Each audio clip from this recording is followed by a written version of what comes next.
Locho sampo pa gyu trashi pa tuche tempe tinle yarmoda pege drolor zampe tse parchen palden la mesha solvade Oma Guru Vajradhar Sumatimunisha Sanekar Utta Vardanya Shribar Varsa Manya Sarva Siddhi Hum Oma Guru Vajradhar Sumatimunisha Sanekar Utta Vardanya Shribar Varsa Manya Sarva Siddhi Hum Om Guru Vajra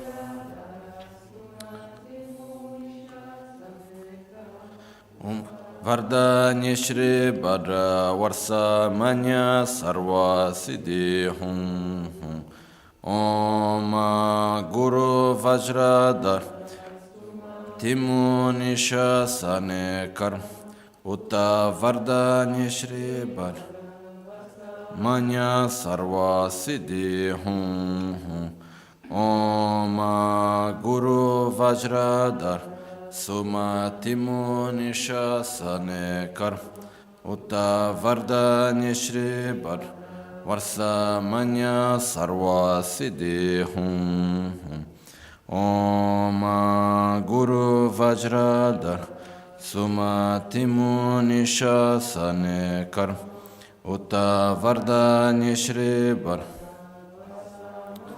Sarva Siddhi Hum Om Guru Vajradhar Sumatimunisha Sanekar Utta Vardanya Shri Bar Varsa Manya Sarva Siddhi Hum Om Guru Vajradhar Sumatimunisha Sanekar Utta Vardanya Shri Bar Varsa Manya Sarva Siddhi Hum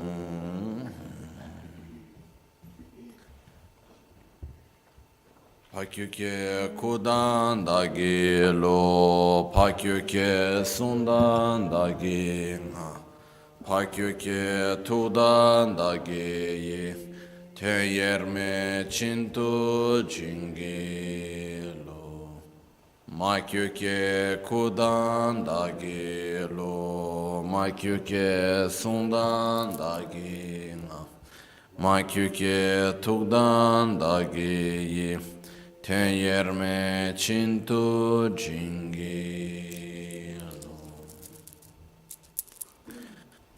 Sashi Böge Chushi Medo Tran Rirab Lingshi Nide Gembadi Sangye Shindu Mikde Uwargi Trogu Namda Shingla Cheparashu Yedam Guru Radna Mandra Kam Niryatayami Sangye Chedan Sogi Chonam La Chancho Bhardo Dane Kyapso Chip Dage Choshe Gibe Sonamgi Drola Pinchira Sangye Druparash Sangye Chedan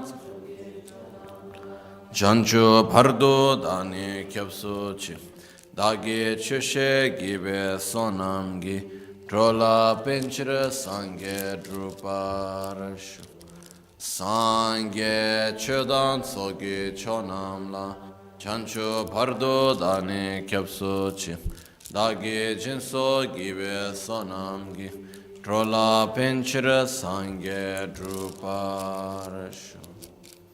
In the Buddha, Dharma and Sangha, I take refuge into enlightenment. Through the practice of generosity and the other perfections, may I attain Buddhahood for the benefit of all sentient beings. So, after a long introduction, we go to the point on the 9th chapter of the Bodhisattva Charyavatara of actually said in Tibetan, Sumba Tongye Drube Rikpa Gebra Shebalani, explaining extensively how to realize emptiness. Okay? And it's divided basically into two parts. Understanding the lack of inherent existence of the self and understanding the lack of inherent existence of phenomena. Okay?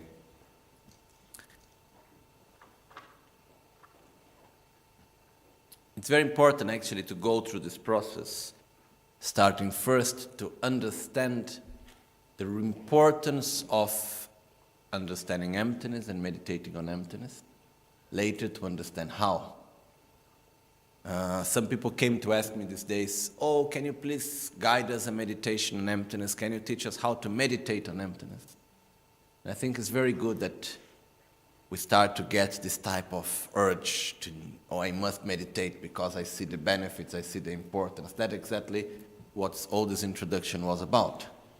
It's getting us to have this need to understand and to meditate on emptiness. I still don't understand so well, I don't know how, but I feel it's something good for me, something that I actually really need. So this is something which is a very good step that we go through, okay? Emptiness itself, it's quite simple. As we said the day before yesterday, emptiness just by itself is quite simple. What's more complicated is our own ignorance. That's why we need so many different reasonings and so many things like this, okay? So the process of meditating on emptiness is first we need to have an understanding, and then we will meditate on the conclusion of our understanding, which means we need to induce our mind to the conclusion that phenomena lack inherent existence, okay? This conclusion can be made in relation to two main objects, which is ourself and the rest. So, there is the part in which we meditate on the lack of inherent existence of the self and the lack of inherent existence of phenomena. So, not that the self is not a phenomenon, it is also a phenomenon, but there are these two ways of meditating because we relate, generally speaking, with I and the world. We make this difference with ourselves. That's why we still follow this difference also in our meditation. And there is a whole process in order for us to get to this conclusion. For example, observing ourselves, we get finally to the conclusion where we say, I lack of inherent existence. The conclusion itself is very simple. But there is a whole process of how to get to the conclusion. The conclusion is actually, it's a state of mind.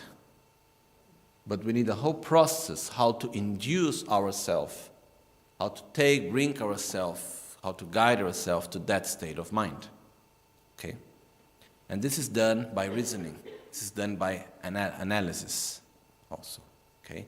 Not only once, but we need to do them again and again. So we follow the reasoning, we follow the analysis, and we bring our mind to this state of consciousness where we remain. That's how we meditate on it. Okay? So we will now start the next verses, and we are in verse number 56. We start actually with the part that refers to the reasoning on the lack of inherent existence of the self. Okay? And then after we have the reasoning on the lack of inherent existence of phenomena. And we have already seen this very shortly before, but this is the extensive explanation. And so first we start with the reasoning of the lack of inherent existence of the self, and it's divided into three parts, this part of the chapter, okay? And this is something which is normally, it always has like very common to have two parts, but here the first is divided into two, which is the first one, I establish what I want to say, and the second part, I argue with those thinking differently than me, which is actually very important. Because what happens in the first part, we establish the view. This is like this, like this, like this, and like that.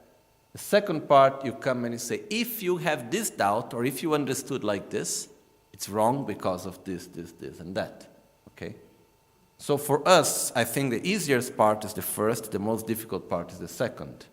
Why? Because the first part, which here is divided into two, which is blocking or eliminating the spontaneous, the object of the spontaneous grasping at an inherent existing self. In other words, blocking in the existence of inherently existing self, of the spontaneous mind, and then the second is of the constructed mind. Which means there's two ways of grasping at inherent existence, a spontaneous way and a constructed way. Okay? So here is related to the self. First there is blocking the one of spontaneous and then blocking the one constructed. This is a little bit easier for us to understand as we will follow now. The second part, it may look, actually it's not more difficult, but it may seem more difficult to us, which is the debating, because we do not really have knowledge enough about the different philosophical schools. And here it's taken somehow for granted that you already have this knowledge. So we're not going to see it that deeply also because most of us don't have this knowledge, and then it becomes a little bit more difficult to understand the whole debating because we don't know the whole background. Okay? But we start from the first part then. So, verse 56.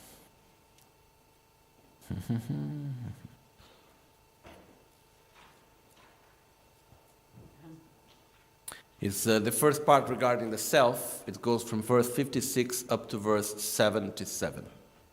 Okay, and verse 78 starts the part regarding the lack of inherent existence of phenomena.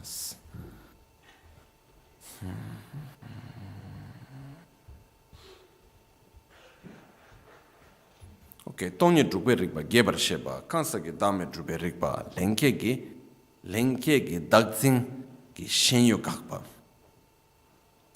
Sodan Chasen Dakmayin, Dakni Ruba Trakmayin, Nabmin Pege Mayinte, Chusir Dangni Nakyang Min, Dakni Shakdang Mulminte, Lokching Dakyang Dakmayin, Naldrul Shenyang Dakminte, Dakni Chisa Chimayin, Shadang Pakpa Dakmayin, Tredang Lungyang Dakmayin, Puga Dakmin Namkuntu, Namshe Drukyang Dakmayin.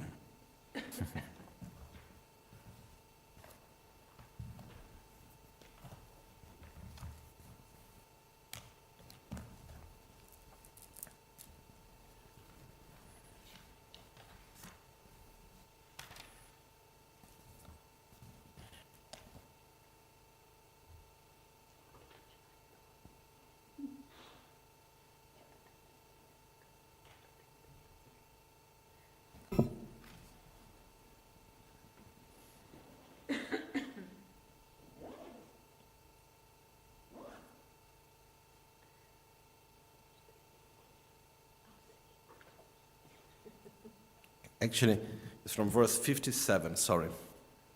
But we haven't yet seen the verse 56, but it starts from verse 57 to be more precise. So the verse 56 is still in the part of introduction, and it says, "Go ahead and be afraid of whatever. If there were something called a me, but there is nothing that is a me, then those fear will be it. Then whose fear will it be?" Okay? So, this is, again, remember the last part, it was saying, oh, you shouldn't be afraid of emptiness. No? But then, here is like Shantideva is it's like little bit pinching us and saying, but if you still are fearful, but you don't exist, what do you have fear of, you know? Which somehow that's exactly what we get fear from, of not existing, no? And they say, oh, but come on, you even don't exist. Who is having fear of anything? This inherent existing self of yours, how you see yourself, it doesn't exist, no? So it says, go ahead and be afraid of whatever. If there were something called a me, if there were something called a self, but there is nothing that is I self, there is nothing that is the I, the me, then whose fear will it be? If there is no me, who will feel fear then? If this I that fears doesn't exist. Okay? So now let's go to the part to see how come the self in the way that we see it actually doesn't exist. How come the self in the way how we relate to it doesn't exist? It doesn't mean that the self doesn't exist, okay? But the way how we see it, the self that gets fear doesn't exist, which is this inherently existing self, how we relate to it. It doesn't exist. So it goes then saying, teeth, hair, or nails are not the me, are not the self, are not the I. Okay? Because dakmai. Dak means self. The word dak in Tibetan, which means I, self, owner. It has different meanings, the word dak. Okay? So that's why Tibetan, it's a little different the way how when we see, because and when we translate, we must choose some words. Or we say I, or we say self, or we say me, or we say owner. But in Tibetan, the word, it has all these different meanings. So when we say dakmaing, we can also translate, instead of using me, we can use self, okay, or I. So teeth, hair, or nail are not the I. Nor am I bones or blood. I am neither mucus or nor phlegm, and nor am I lymph or pus. I am not fat or sweat, nor am I even lungs or a liver. I am not any of the other inner organs, nor am I feces or urine. Flesh or skin is not a me, nor am I temperature or energy wind. In no way am I ever a bodily whole, nor are the 6 types of consciousness a me. When we go to look, where is the self? When there is the self that gets fear, okay? When we feel fear, who is being afraid? Is it the body afraid? No. Am I afraid? Yes. Who else is afraid? I know when I am afraid. I am afraid, right? So let's go to look. Where is the I that gets afraid? Okay? When there is something that happens to us, a threat, whatever, and we get afraid. At that moment that we get afraid, there is the way how we grasp at the self. Okay? Where is the self that is being afraid? Is it in the bones? Are the bones the self that is afraid? Is every part of the body, if we go to look in the body, is the body the self? The I? The me that is afraid? If we look at each part, can we find the self at any part of the body? No. If we put the whole body together, is the body the self? The I? Still not. Okay. Then if we take away the body, can we find the self only in the mind? Independently of the body? No. So, as we see, we go on and we cannot find the different parts. We cannot find the self in the parts where we project it normally. Okay? So, what happens is that if the self would exist inherently, it should be somewhere. And then when we go to look for this inherently existing self, the way how it appears to us, because the way how the self appears to us is in a known interdependent way, out of its own characteristics. It just exists out of the blue, we would say, no? There it is. But when we go to look for it, we try to grasp it, then we cannot catch it. It's like an hologram, no? It's there, but if you try to catch it, you cannot get it. It's like looking at the rainbow. You see the rainbow, if you try to catch it, you cannot find it. You know? When you just stop analyzing and you just feel the self, does it exist? Yes. I have fear, I have anger, I feel love, I can experience pleasure or suffering and everything else. But if I go to look for this self, where is it? How can I grasp at it? And we start looking and looking and looking for the self, we cannot find it. Okay? So, we start here, Shantideva is showing us that the first place where we go to look for the self is the body. But the body is not the self. But at the same time, the self cannot exist independently of the body. Even when we die, we still have a subtle body, okay? Even in the bardo, when we are dreaming, do we have a body during our dream or not? I'm not talking about the body that's sleeping. I'm talking about the experience of the dream. Do we have a body or not? Yes. That's the same experience of the bardo, basically. There is still a body, which is a subtle body, okay? So, what happens is that, do we exist independently of the body? No. Is the body the self? What would happen if the body would be the self?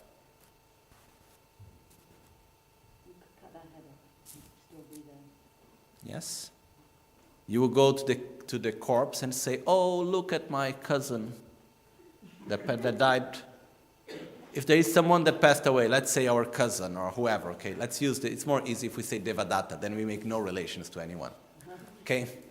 Devadatta dies. Then we go there, and there is the corpse of Devadatta. Can we say Devadatta is still there? Is he there or not? Can I go to say I'm going to meet Devadatta? Even though he has already died? Not really, huh? Have you seen Devadatta today? What would we say? He's already died. There's just his body lying there. Can we say that we have been to meet him? No. Some people still say, I'm going to see my father in the cemetery. But we know it's not like that. Okay? So if the body would be the self, first of all, wherever there is the body, the self should be there. And in the moment there is no more mind, the person is not there anymore. If the self would exist independently of the body, I could say I met Devadatta where his body was not there. Can we meet someone independently of the body of that person? I don't believe so. Okay? Some people believe in this. I don't. No? One time, I got someone asking if people were talking about this astral traveling. No? And some people say, we met yesterday. And I'm sorry, we haven't met. And no, yes, we have met because we did this and that. I said, we are in two different countries. I was not there yesterday. No, how come? Sure you were. You don't remember? And then I understood that the person was getting a bit upset about it. And I just put, in my knowledge of my own experience and memories and in my own personal understanding, I was just asleep. And I don't do any of this stuff of getting out of my body or doing any strange things. I just fall asleep. Oh, so you don't understand it. You are not aware of it. Because we were together. I said, okay, then. Many things can be possible. But still, what happens is that we cannot be where our body is not. We can go, there is a subtle body, as I talked before. We have subtle bodies and so on. So still there is always a body if we go from that level, okay? Even if we talk about being a place where our gross body is not, still we have a subtle body together with it. Okay? But the point is that, first of all, the relation body and mind, it's always together. That's why in reaching enlightenment, there is Rupakaya and Dharmakaya. Rupakaya is the body, is the body of form, and Dharmakaya is the body of essence. It's the mind. Dharmakaya is the mind, Rupakaya is the body. But what happens is, in essence, is that there is always this union of body and mind. It doesn't matter at what level of existence, how gross or subtle we may be. Okay? But going back to the point here, is the fact that when we observe ourselves, normally we have the tendency to recognize the self as something that exists, one, independently of the body and the mind. When we say, I have a body and I have a mind, that's correct or wrong? Like spontaneously speaking. It's correct, no? I have a body. No, my body is made of a head, 2 arms, 2 legs, I have a nose, 2 eyes, and so on. Liver, kidney, whatever. Okay? And I have a mind. Sometimes my mind is happy, sometimes my mind is sad, sometimes it's stable, many times it's unstable, sometimes it's jumping around, sometimes it's sleeping, sometimes it's whatever, okay? That's my mind. Okay? Well, okay. But now, I have a body and I have a mind. Where am I? Where is the I that possesses the body and the mind? Okay? What is the I that possesses the body and the mind? Because if I possess the body and the mind, if I own the body and the mind, it means, first of all, that I exist independently of the body and the mind. Okay? For me to be able to own anything, I must exist independently of that. Okay?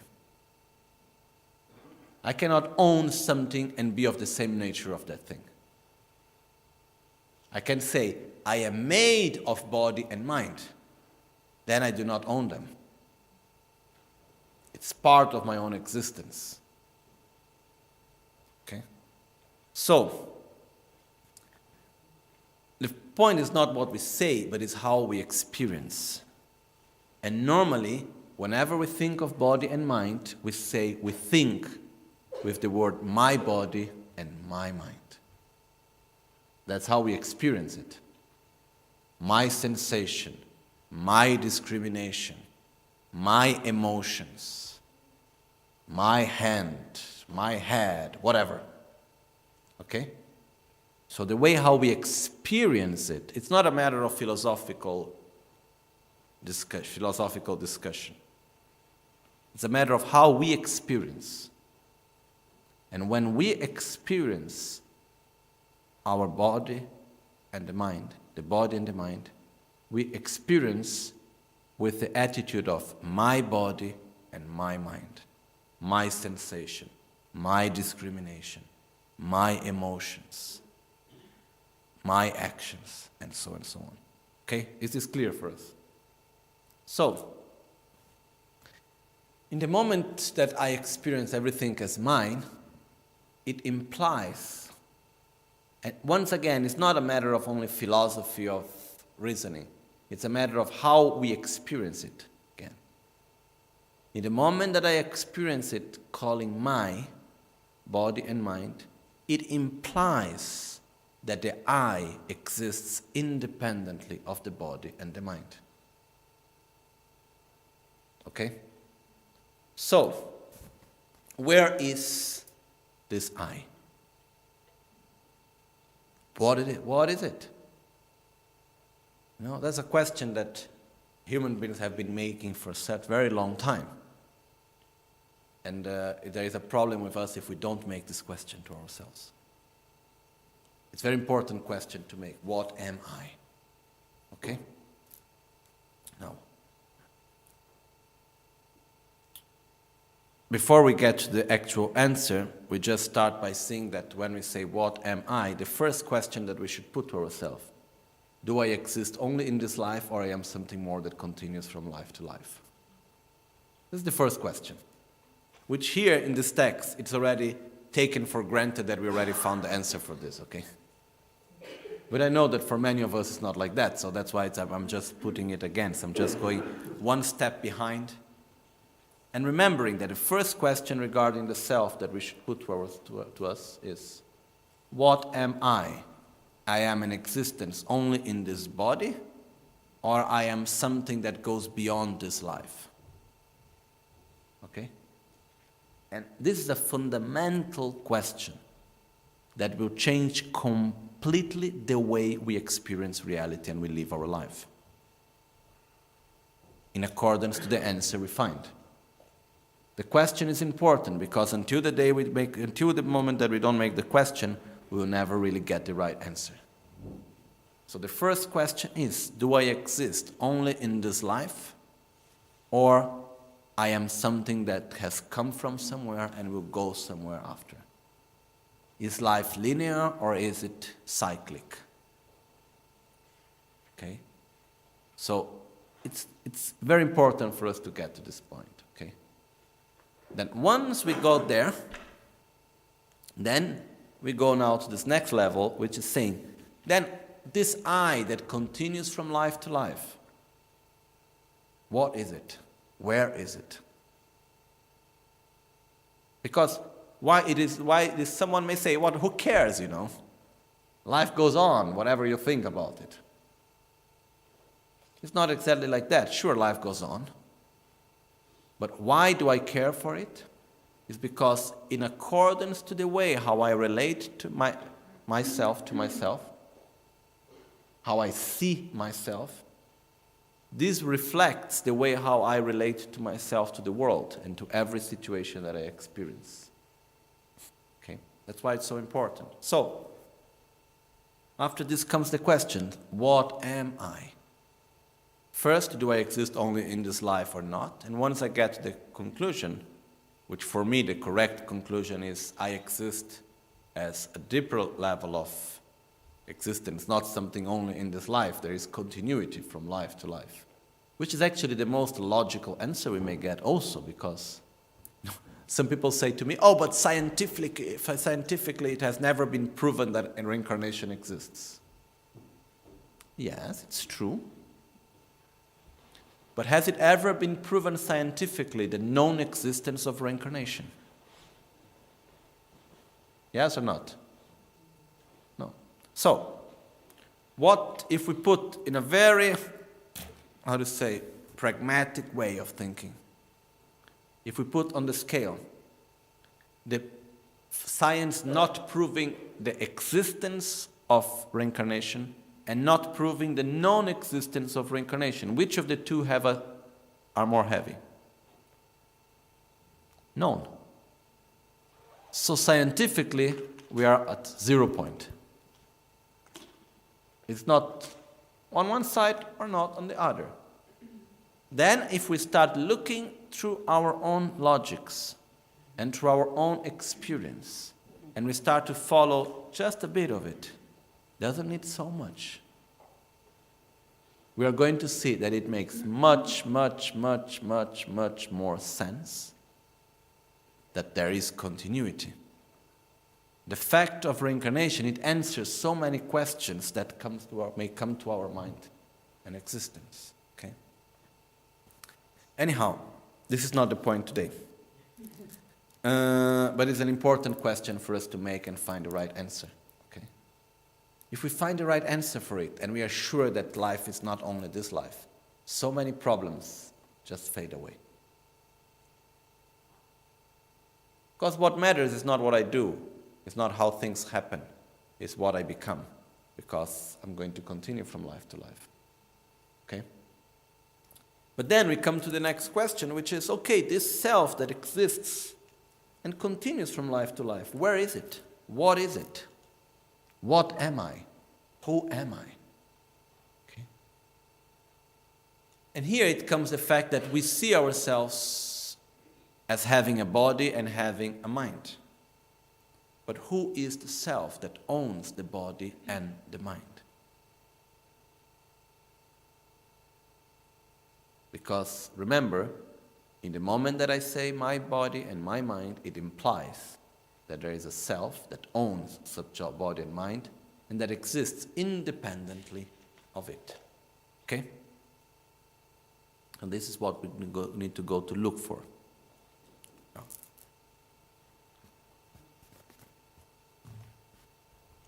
So,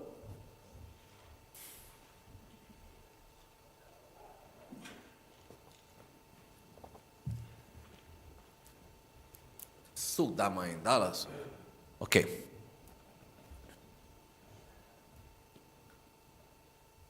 When we observe ourselves and we go through the process of looking, where is the self? What am I? Where am I? Okay? That's a very important question, and the answer is not so easy. But let's follow the path that Buddha taught us, and Shantideva reminded us in his verses, without entering in contact with the designated object, we cannot comprehend its known existence. We cannot apprehend its known existence. So first we need to find out what is the designated object. We need to enter in contact with it. In this case, what is the designated object? Inherent existence of the self. Okay? So how does this inherently existing self manifest? Even though it doesn't exist, how does it manifest to us? Okay? Take, for instance, whenever we observe a sensation of joy, of suffering, pain, pleasure, how do we experience it? As my sensation? Yes. Or I simply experience this sensation. I am the sensation, or when I look at it, it's my sensation. My sensation. So when we experience it, where is the self? Is it one and inseparable with the sensation, or we experience this as there is something that exists independently of the sensation? Okay. When I look to the sun or the snow, how does I experience it? Does the sun exist independently of me or not? Without philosophical mind, just our experience. The sun exists independently of me. When I look at you and you look at me, do I exist independently of you? In the way when you look. When I look to you, I feel that I exist independently of you. Okay? No, I am here, you are there. You know, after some point, we are going to go to sleep in our own places. I exist independently of you. You are just one other person that I'm looking at. Right? So, when I look at the flowers, when I experience anything, sensations, emotions, people, objects, time, anything that I look at, that I experience, how do I experience it? As being independent of it? As existing independently of it? Or as being part of it? Independently, right? So, can we recognize our experience of seeing ourselves existing independently of everything else? Okay? It's very, very important to go through this process of observing our own experience. Because that's the basis for enlightenment. Okay? If we are not able to observe our experiences, we can learn the whole philosophy. It's not going to work. We need to observe our experiences. Because everything that is here is a reflection. What Buddha is explaining us, it's actually putting into words what we experience and how reality is. Okay? So we must observe our experience. So, we need to see that we experience ourselves as existing independently of everything else, of the sensations, of the emotions, of the body, of the pain even, as existing independently of everything that is around us. Okay. Can we grasp at it? Can we observe it? Okay. Now, where is the self that exists independently of everything else? If we go to look for it, okay, we cannot find it. It doesn't matter how much we look for it, the more we search for the independently, inherently existing self, the more we search, the less we find. The more we search for this independently, inherently existing self, the more we will not find it. Okay. Why? Because it does not exist. It's not that the self doesn't exist. This independent, inherently existing self, which is the way how we experience the world, how we experience ourselves, doesn't exist. Okay? Then, what actually does exist? Does the self exist or not? Yes, the self exists. Do we exist? Yes. If we didn't exist, there was no one talking and no one listening, you know. We do exist. But we exist interdependently. We exist independence of our sensations, independence of our emotions, independence of our body, independence of the objects of perception, independence of everything. That's why we are interdependent. One part depends on the other. That's why we are interdependent. For example, at this moment I am looking at all of you, right? In the moment I look at you, do you exist for me independently of myself? Make the question again. Now, philosophically way, okay? Do you actually exist for me in the way how I see and experience independently of myself? No. Okay? Do I exist at this very moment with my emotions and sensations and everything that I am, independently of you, that I am looking? No. Okay? So object of perception and perceiver are of the same nature. One cannot exist without the other. So, what happens is that I am the result of everything that I perceive. I am interdependent with it. I am connected with everything. I cannot exist independently of the sensations, of the discrimination, of the emotions, of the thoughts, of the objects that I perceive constantly.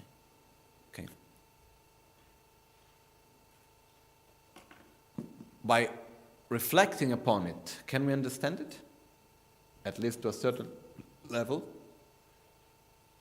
Yes, no? Can we see that it's quite different from the way how we experience the self? Okay?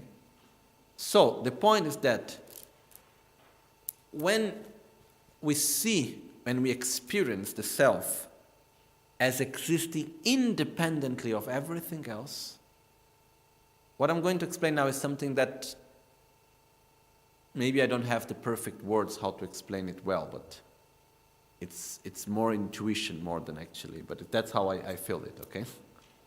In the moment that we exist and we experience our existence, in the moment that we experience our existence as being independent of everything else, we create a dependence. We become dependent on everything else. Okay? In the moment that I feel I exist independently of the water, independently of the people, independently of everything else. But in the same time that we experience that we exist independently, we are constantly creating dependence and projecting our dependence. In order for me to be happy, I need this, I need that to go away. And we are always projecting ourselves on other things. Okay? Because we are not aware of being interdependent. Okay?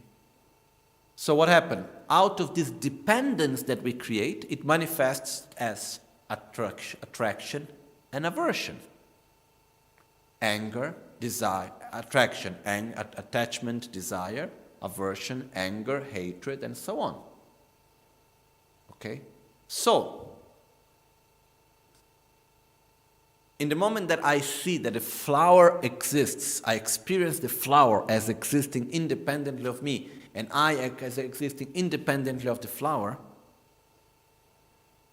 I create a dependence with the flower, in which I need the flower to be happy, or I need the flower to go away to be happy. Okay?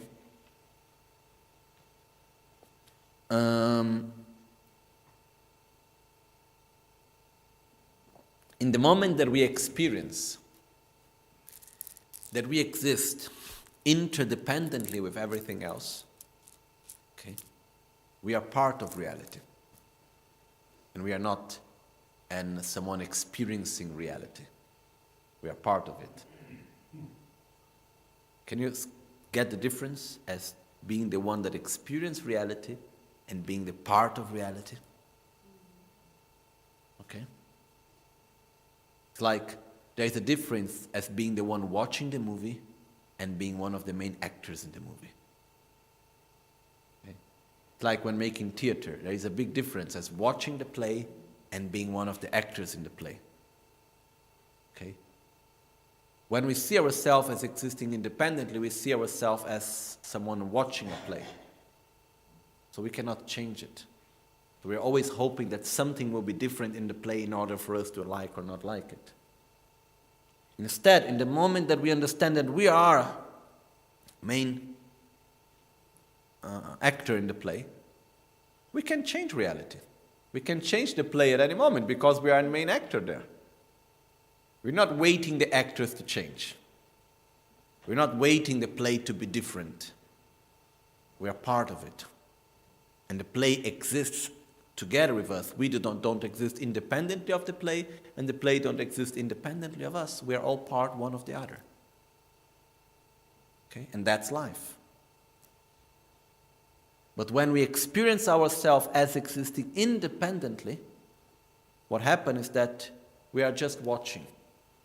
And we are constantly blaming that the actors are not good enough, that what happened is not what we wanted, that things shouldn't be the way they are going.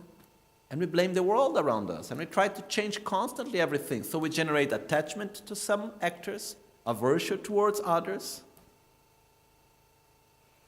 instead of understanding that we are an actor. And we are the main actor in our life. So the way how the play goes depends on us. We don't exist independently. The play doesn't exist independently of us, and we don't exist independently of the play. We are interdependent all the time. Okay? So, can you at least touch, if not grab completely, touch, feel a little bit the power of understanding better what we are? The strength of touching our true reality, of being interdependent, of not existing independently of everything. No? I believe that this big hole that we create inside of ourselves, of feeling that we need to be loved, and we need to be cared, and we need all of this, it's most of it coming from the fact of not understanding that we are interdependent with everything else, and with everyone else. Okay? And the moment that we relax, We understand that we do not exist independently. So we are not someone watching a play. We are there together. We are the main protagonist of our life, of our existence. Which means I am the result of the sensations, of the discrimination. I am the result of the emotions. I am the result of everything that I experience. And all this is connected with the sensation, is connected with the contact is connected with the senses and the object of senses, and so on and so on. So I do not exist independent of everything else. Okay? And then there is one little more level more, which is there is one part of me which put all of this together into something called self. Okay? There is a part of me that take all the parts together of experience and creates what we call the self, the I. But what is the self? Where is it? The self exists only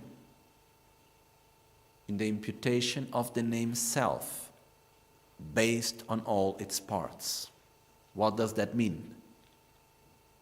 The self is nothing more than the identity, I, me, based on what?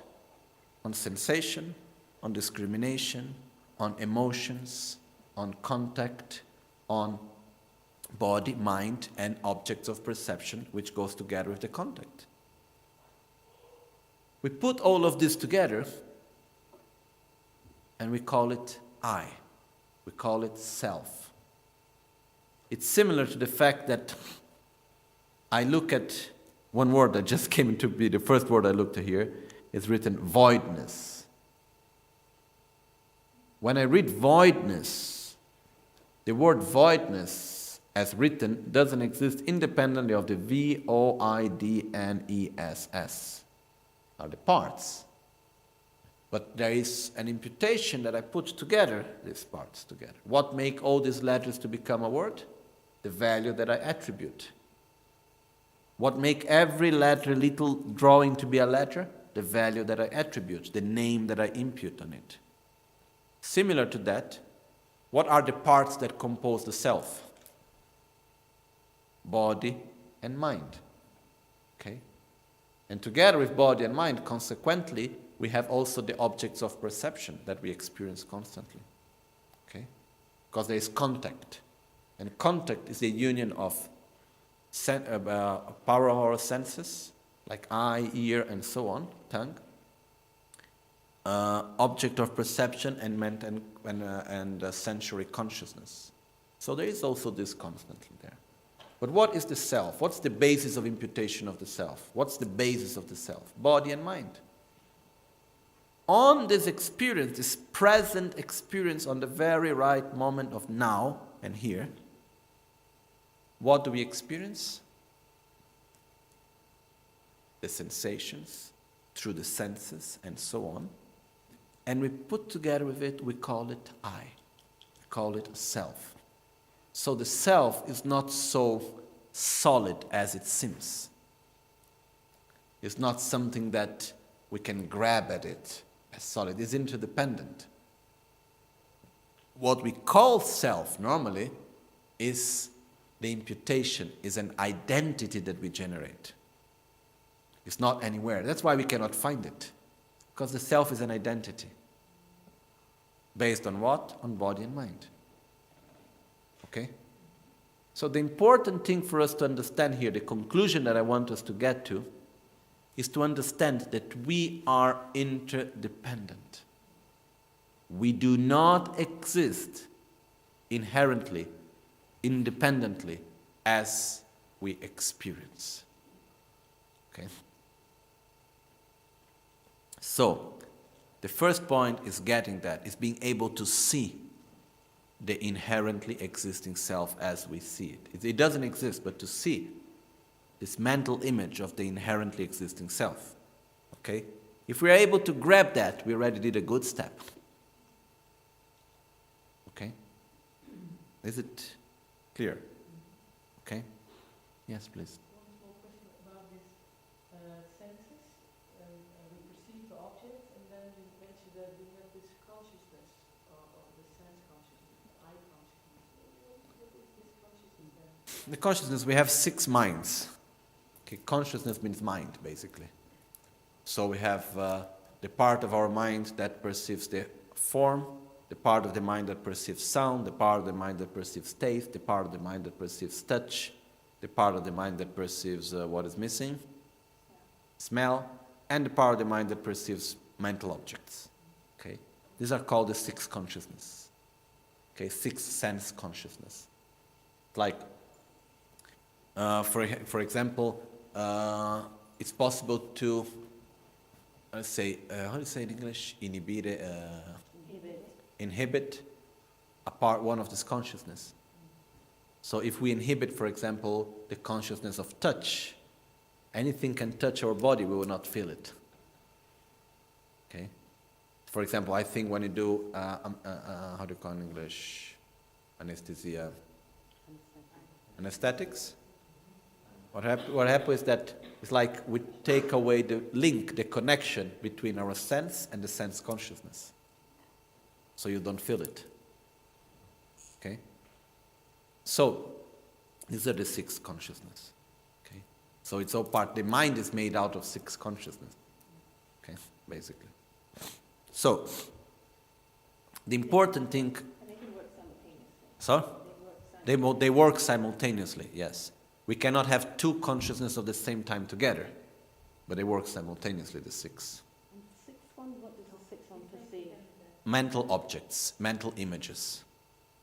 And does it relate to the mental image of the object, if it's a person? No, it can be. It can be a memory. It can be an idea. It can be so many different things. Okay, but now let's not get lost from where we were going.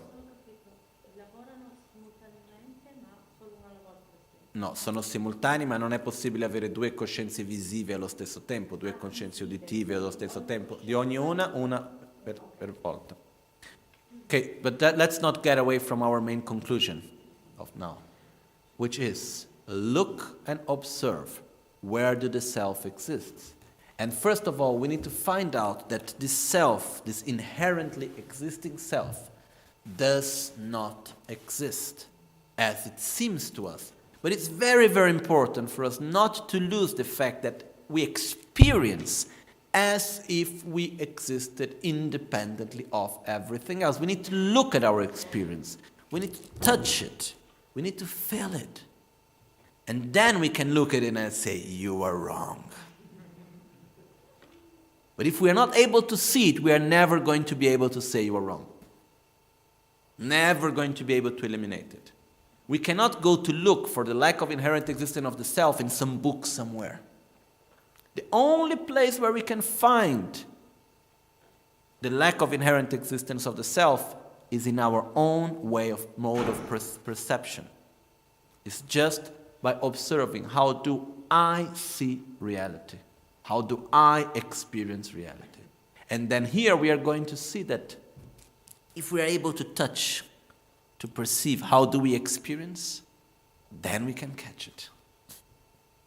Okay? It's similar to the fact I need to catch a thief. First I need to understand how he's robbing, where he's coming through, what is he doing. Then I can stop him. So first we need to see how do I experience myself as existing inherently, independently of everything else. This is already a very, very important step. No hurry to eliminate it. No hurry. You know, it's like there was a Buddhist master, and now I forgot his name. Very important one in history. And in India, at the time, around 1,000 years ago, 1,500 years ago, even more, there was a lot of a tradition of debating. So if, like Nalanda monastery, the main monastery had 4 main doors. Okay? And at each door, there was always one great master that was lying the whole day in the front of the door. They were having shifts. Because if anyone would come to make, anyone from other tradition could come and start making a philosophical debating. And if the one in the door loses the debate, then it would be a big problem for the monastery, because he was representing the monastery at that time. Okay? And basically, if the master of the monastery loses a debate philosophically, which means that his point of view is wrong, then he needs to convert to the other point of view. Because logic is sacred. Okay? Reasoning is sacred in this sense. Even Naropa was he was the protector of the northern door of Nalanda. Okay? So, what I want to say is that there was one master from a non-Buddhist tradition, and he was very intelligent and very bright, and he was, everybody, almost at that time, the Buddhist masters, they were all afraid of debating with him somehow, because they didn't know the philosophy of these other guys so well, in order to be able to debate well. So one time, one Buddhist master said, no, I must learn his philosophy well in order to be able to debate with them in the right way.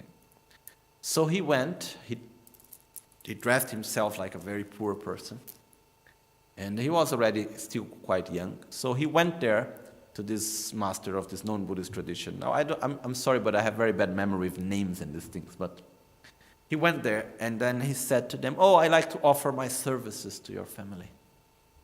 They said, okay. So he became one of the servants of the house.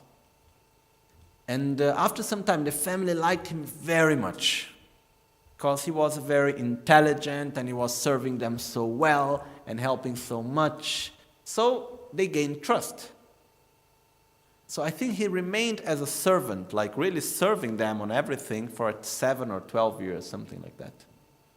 And after this time, the householder, which was this master of this non-Buddhist tradition, he got so much trust on him that he started to teach him his philosophy. And after 7 or 12 years, whatever, he taught his own philosophy, he taught his secrets, the most deeper aspects of his own philosophy. Then he stopped being the servant, he went out and he called for an open debate. And he won the debate, because he knew deeply the other's philosophy. So in other words, in order for you to be able to destroy the enemy, you must know the enemy. Okay? And here you can see how, looking far away, the ability to go there and to have patience and to watch and to learn and not to lose one's own objective. Okay? But the point that I want to say is that in the same way that this master had no hurry, he gave time to understand, to observe. We need to have no hurry. Okay, we don't need to wait forever, but we need to have no hurry to look at our own ignorance, to understand it. We need to have trust with ignorance.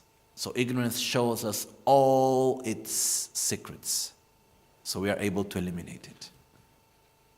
Okay? No hurry to eliminate ignorance. Look at it. We need to look clearly. How do we perceive, or how do we experience ourselves as being of inherent existence? Once we see it clear, then we can overcome it. Great part of the deal is already done. Okay? Is this clear for us? So the important thing, once again, observe. How do you experience yourself as being of inherent existence, as existing independently of everything else? Okay? Until we get to a point that is so clear, we say, oh, it's so strong the way I experience, but it's so stupid. And we get to a point where it's like almost if we want to take something out and we are not able yet how to do it. Then we will apply the wisdom and we get it done. Okay? We need to get to the point where we feel that seeing ourselves as existing inherently is almost like having a sickness, having like a fever or something that is so strong in us, but we don't want it anymore. Okay? At that point, then we will apply the antidote and we will be able to make the difference. But we must experience first. Okay? So just read once again the verses that we saw today. Go ahead and be afraid of whatever. If there is if there were something called a me, but there is nothing that is a me, then whose fear will it be?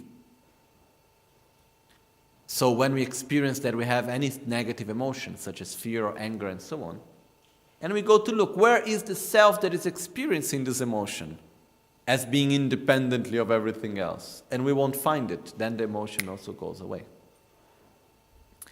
Teeth, hair, or nail are not a me, nor am I bones or blood. I am neither mucus or phlegm, nor am I lymph or pus. I am not fat or sweat. I am not, nor am I even lungs or a liver. I am not any of other inner organs, nor am I feces or urine. Flesh or skin is not a me, nor am I temperature or energy wind. I am in no way am I ever a bodily whole, nor are the 6 types of consciousness a me. Okay.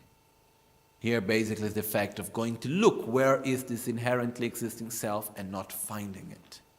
When here I am not, I am not, I am not, what is this I that am not? What is this me that don't exist? That's why the translation, the me or the I is in brackets. Is the inherently existing self. Where is this I, this self that exists independently of everything else? We can look anywhere, we won't find it. Okay. Jetsun lame kutse rabtenchi namkara chinle cholchur gepadang Losan tempe dröme sasumgi drove munsel tato ne gyorj Nimo dele tsendele nime kuyan delekshin Ninsen takto delekpe koncho sumgi jingelo koncho sumgi ngodruk sol Koncho sumge trashisho. At dawn or dusk, at night or midday, may the 3 jewels grant us their blessings. May they help us to achieve all realizations and sprinkle the path of our lives with various signs of auspiciousness. Oma hun temba lame sangye rinpoche, kyoba lame tamcho rinpoche, dremba lame gende rinpoche, kyamne kuncho sumla chepa locho sambo pagyo trashi pa, tuche tempe trinle yarma, pege drolo zambe zebrach, pande lame shela chepa Oma hum, om ah.